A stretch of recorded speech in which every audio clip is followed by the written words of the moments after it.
Hello, this is David Benaim from Excel Consulting. In this video, I'm going to show you 4 things that you should know about using long lists in forms. And this applies to both Microsoft Forms and Google Forms. So I'm going to show you both. So let's get started.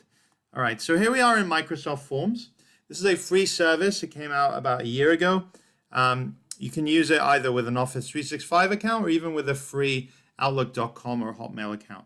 So you can click New Form here and then give it a title, whatever you want. Go to Add New and Choice. This is the stuff to get a drop-down list. So country. And then you could start typing as you want, like this. Enter goes to the next box.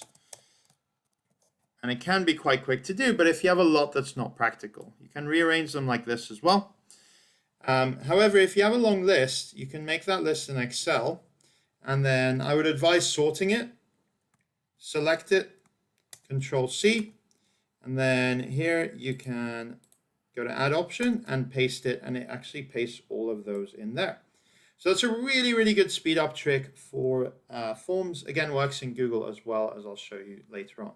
Now, what gets tricky if you have this really long list is the next thing I'll show you is that when you want to make edits sort of to some of this stuff here, as you click there, it often tries to go back to the top.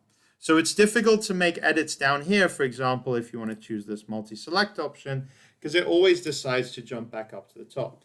A little random thing, but you can actually zoom out. So if you hold down the Control and your scroller, that's the fastest way to zoom in and out of a web browser.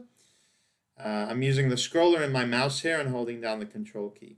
And then if you go to the bottom, even though you just see it very small, you can still click on all these options. So multiple answers makes it multi-select.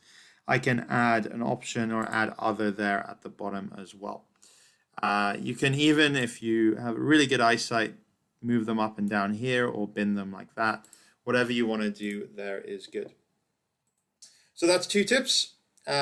The next tip I'm going to show you is, well, how do you make it easier for the user? So those are the next 2 tips. So you can, if it's in Microsoft Forms, you can sort of go here and choose to make them a drop-down. That's only if it's not multiple answers, you can make them a drop-down. You can't have a drop-down with multiple answers. And then it's kind of easier for the user to navigate. I can go to preview and I can see that, it doesn't take up that much real estate. It's nicer from a mobile as well, like that. So that's the 3rd tip. And the 4th tip, well, let me add another question. So I'm going to add a product type, for example. And here I have a list. And I'm going to copy that and then paste it here.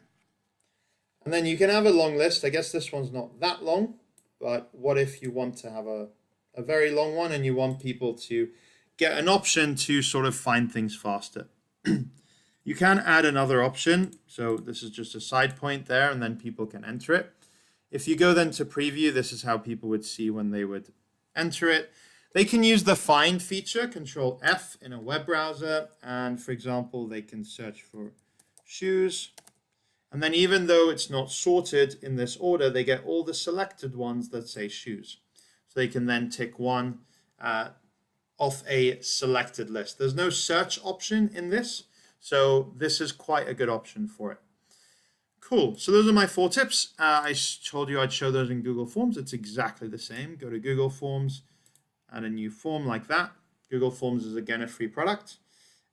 Here you have to choose the question type, whether it's multiple choice or drop down or checkboxes, rather than in Microsoft it's slightly different. So you would write your question, so country, and then just like we saw before, you would take this list, copy it, and you can paste it there. You can add an option there as you want. If you want to give other things, you can even do some branching like this and keep going that way. When it's multiple choice like this, you can add other. And finally, since this is a web browser, the Control F trick works in the exact same way. Great. All right. So I hope you enjoyed that. There are 4 tips for dealing with long lists in both Microsoft Forms and Google Forms, from both the creator's perspective and from the editor's perspective. If you like this video, please subscribe to my channel. I've got plenty more videos like this on Microsoft and Google products, and I release multiple every week. Great. Thanks for watching.